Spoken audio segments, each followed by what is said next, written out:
Hang a map of a place you'll never go on your living room wall. Draw new streets.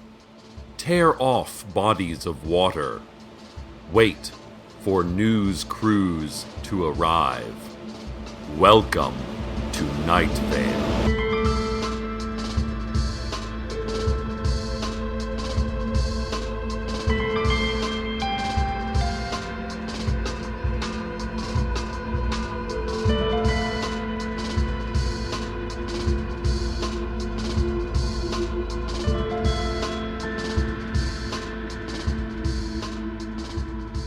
Teddy Williams, owner of the Desert Flower Bowling Alley and Arcade Fun Complex, has reported that he is starting an around-the-clock militia watch on the entrance to the buried city beneath the pen retrieval area of Lane 5.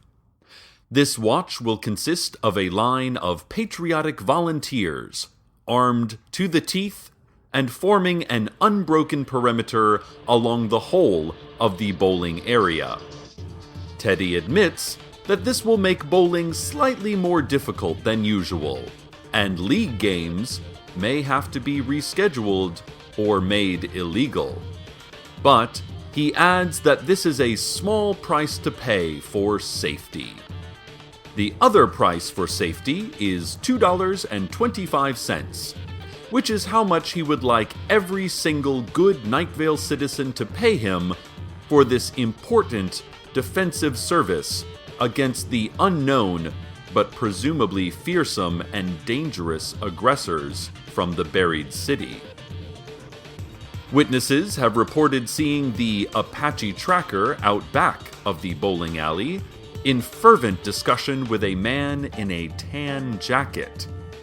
Sheriff's secret police report that the conversation was too quiet for them to hear and reminds all citizens to please hold conversations in a loud, declamatory manner, facing outward and making dramatic gestures to increase both the ease and excitement of their surveillance duties.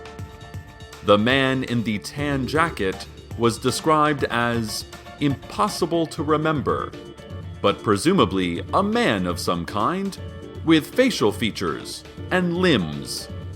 The Apache tracker was described as a real jerk, just now, by me. Listeners, the coming of the first gentle winds of spring has brought me back to my college years, and to the late spring I spent backpacking through Europe. Truly, this is a milestone in the life of any young person able to afford it, and I am thankful for the opportunity. I remember spending a wonderful period in the country of Svits. Svits, of course, land of low rolling hills and off-key tones heard on the breeze, is perfect for the visitor with a strong constitution and a low tendency for hallucination. My traveling partner and I stayed in a lovely two-bed hostel, situated in a plywood shack on a steep hillside.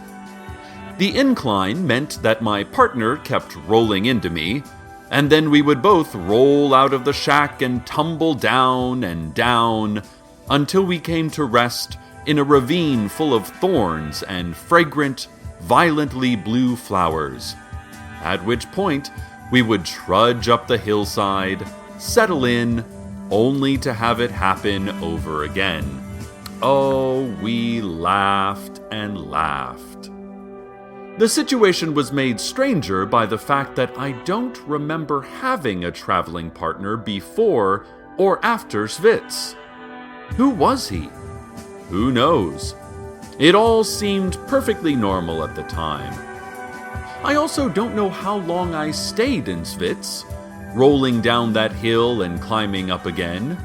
What with the tones on the breeze, the intoxicating smell from those flowers, and the fact that it was never any time but the middle of the night, it was difficult to keep track.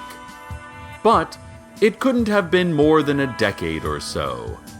Eventually, I was knocked out on one of our falls, and when I awoke, it was in a different country. I had aged by years, and no one I talked to knew where the country of Svitz was, or even had heard of it. Anyway, it was a lovely place, and I would say it's a must-see for any European traveler that can find it. Trish Hidge, from the mayor's office, called a press conference today in which she stood in front of a large truck, painted in bright neon colors and decorated with flashing lights, and resolutely denied the truck's existence. She continued this denial for several minutes, and through a lengthy round of questioning from the gathered reporters, although it should be noted that many of the questions took the form of just pointing at the truck and raising an eyebrow. Ms. Hidge admitted afterwards that the conference was simply a workout for her denial skills, which she says she must keep sharp through constant practice, and which she also says do not exist. She was then heard to deny the sky, the existence of a loving deity, and eggs. Eggs aren't real, she said. Nuh-uh. Show me an egg. That's not an egg. What's an egg? Who let you in here?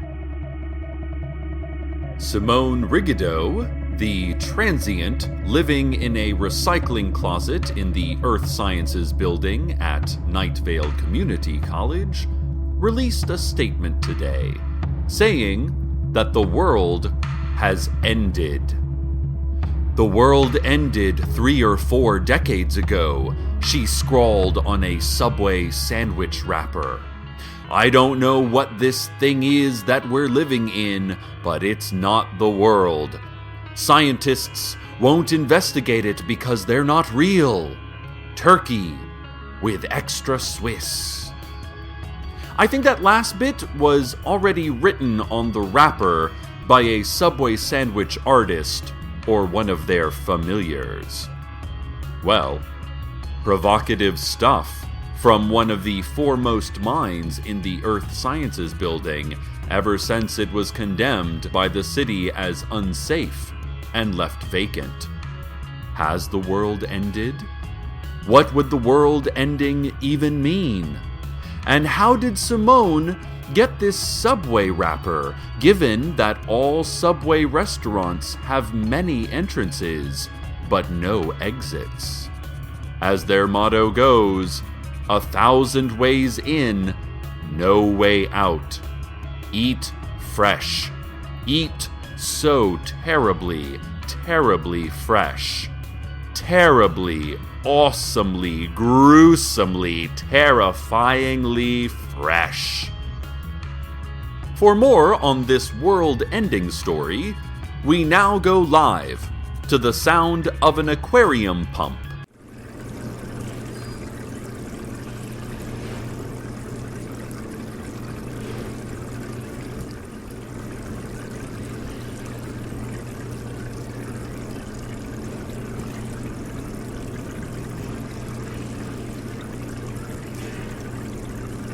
Returning now to my hazy and sepia-toned European memories.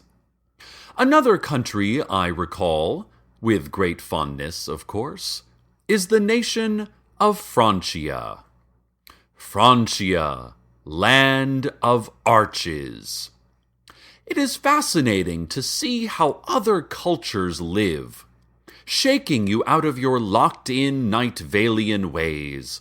And Francia is a prime example. To see a culture that doesn't even have any people, a country with no population, just ancient stone arches, hundreds of square miles of arches, intertwining and leaning against each other. The wind hollows through the narrow alleyways as the lone traveler, camera in hand, explores the vast, empty cityscape. One doesn't need to be able to speak another language to be able to try your hand at communicating inside the borders of Francia. Merely call out, "Hello?" after long silent intervals, and hear your call echo back to you from the depths of the knotted, crumbling arches, unanswered. The beauty, O listeners of intercultural exchange. Of course, despite the fun times I had, curled up with a blanket through the long nights of Francia, looking up at the stars in a haze of cheap wine, no visit can last forever. Eventually, I became convinced that I was not alone in the labyrinth, that somewhere amongst the arches was a beast stalking me. I would stand still for hours, listening to that wind, searching for the slightest sound of movement off in the distant halls of arches. I fled Francia, running desperately for the border, finding dead end after dead end before, heart pounding, I crossed into the next country and fell to my knees on the grassy hill of the countryside, the arches having stopped completely at the border. And I swear, listeners, I swear that in the moment of crossing, I felt a single claw graze against my back. I swear I felt the endless wind of Francia turn hot and wet, the breath of the beast inches away from my neck. So visit Francia, but, you know, watch out for the monster that I may or may not have only imagined.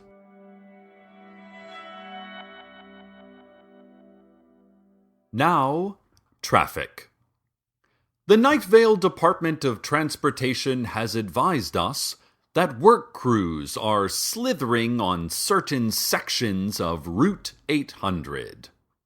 Commuters are advised to drive slowly in these marked areas, as construction-hatted workers will be roiling on the ground all over the place, a heaving mass of limbs and lolling, panting mouths.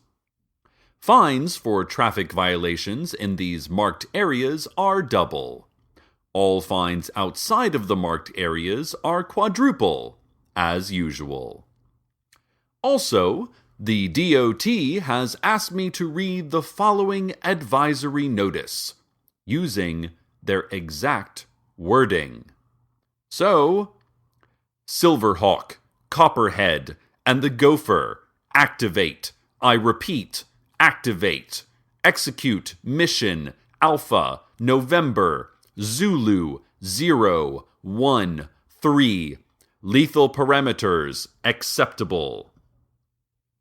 I'm not quite sure what that means, but if you understood it, then avoid an annoying traffic ticket by obeying whatever dictate was being relayed. And remember, wear seatbelts. They are a cool fashion statement, and easily obtained by cutting them out of your own car and crafting them into any number of accessories. And now a word from our sponsors. 7 lights in the window, 7 lights in the hall, 7 lights, all in all. 6 notes in the melody, 6 notes form a dirge, 6 notes to rid you of the urge. 5 ways of escaping, 5 ways all blocked off, 5 ways each one broken and lost. 4 words in a whisper, 4 words in your ear, 4 words that fill you up with fear. 3 taps of a finger, 3 taps on a wall, 3 taps as you try to stall. 2 eyes wide and desperate, 2 eyes squinting scared, 2 eyes open, yes, but nothing there. 1 light in the window, 1 light in the hall, 1 light, 1 light, all in all. Taco Bell, live Moss. To return once more to pleasant reminiscence. Europe is not just about looking at monuments, and talking to monuments, and licking monuments. It's also about the people. One memorable interaction happened in the little alpine country of Luftnarp. It had been a long day of train travel, and searching for, then checking into a cold and dreary hostel, and I was in desperate need of a warm meal and some good company. I remember heading down to the local alehouse, where the proprietor stared at me, frozen, with a gaping mouth and gray, ashy skin. So did everyone else in the place. All of their mouths were stretched to almost cartoonish dimensions outside of the bounds of known medical science. I asked for a plate of whatever they found most delicious, adding a quick please in the local language to indicate that I was trying to blend in and was not the usual ugly American tourist. They graciously responded by letting out a guttural rattle in unison, and by not moving as I walked into the kitchen and devoured some of the less moldy potatoes and a few mysterious and slightly sour sausages. I left them rattling away in their local tongue and frozen in a caricature of human terror, feeling like I had not only gained a good meal, but a few new good friends. Big news in the science world. Scientists announced that they have discovered the world's deadliest spider, a previously unknown species that is as hard to spot as its bite is hard to survive. Apparently, the specimen was found when your dead body was examined. They say you were a portrait of agony, your skin a myriad of pulsing, angry colors, and, oh, you know what? I'm sorry. This report is from next week. Things have gotten so confusing ever since the wire services started using time machines. Never mind. No need to worry about that report for a few days. And now, the weather.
ไว้อย่างนี้รอเด็ดไรอ่อนน้ำตามดวงจันทร์เตรียเมื่อดวงดารารีสรองเอาไว้อย่างนี้โอนสนายบอกกังเดทาโอนสนายบอกโอนสนายประบองที่อยู่หน้ามองหาสนาตราตรายจะรอนายมองมันเดินล้วนหายไปน้ำนวลเพื่อมุ่งอย่างนี้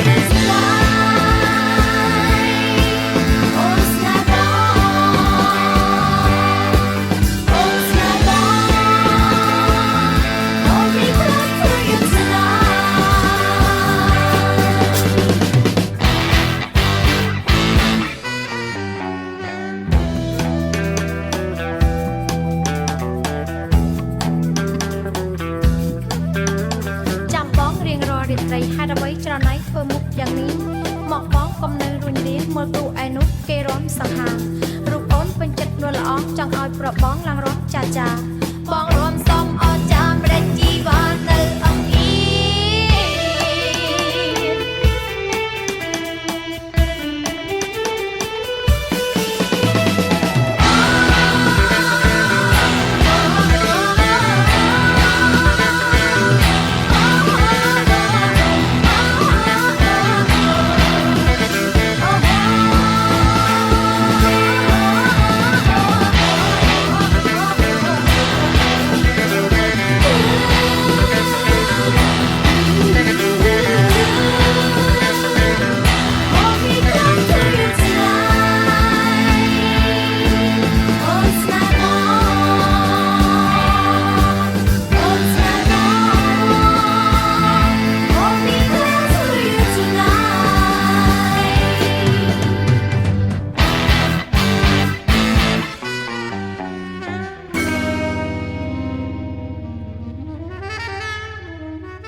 Thinking back, ladies, looking back, gentlemen, thinking and looking back on my European tour, I feel a heavy sadness descend upon me. Of course, it is partly nostalgia, looking back at that younger me, bustling around Europe, having adventures and overcoming obstacles that, at the time, seemed so overwhelming, but now seemed like just the building blocks of a harmless story. But here is the truth of nostalgia. We don't feel it for who we were, but who we weren't. We feel it for all the possibilities that were open to us, but that we didn't take. Time is like wax dripping from a candle flame. In the moment, it is molten and falling, with the capability to transform into any shape. Then, the moment passes, and the wax hits the tabletop, and solidifies into the shape it will always be. It becomes the past, a solid, single record of what happened, still holding in its wild curves and contours the potential of every shape it could have held. It is impossible, no matter how blessed you are by luck, or the government, or some remote, invisible deity gently steering your life with hands made of moonlight and wind, it is impossible not to feel a little sad looking at that bit of wax, that bit of the past. It is impossible not to think of all the wild forms that wax now will never take. the village, glimpsed from a train window, beautiful and impossibly beautiful on a mountaintop, and you wondered what it would be if you stepped off the moving train and walked up the trail to its quiet streets and lived there for the rest of your life. The beautiful face of that young man from Luftnarp, with his gaping mouth and ashy skin, last seen already half turned away as you boarded the bus, already turning towards a future without you in it, where this thing between you that seems so possible now already and forever never was. All variety of lost opportunities spied from the windows of public transportation, really. It can be overwhelming, this splattered, inert wax, recording every turn not taken. What's the point, you ask? Why bother, you say? Oh, Cecil, you cry. Oh, Cecil. But then you remember, I remember, that we are even now in another bit of molten wax. We are in a moment that is still falling, still volatile, and we will never be anywhere else. We will always be in that most dangerous, most exciting, most possible time of all, the now, where we never can know what shape the next moment will take. Stay tuned next for, well, let's just find out together, shall we? Good night, Night Vale. Good night.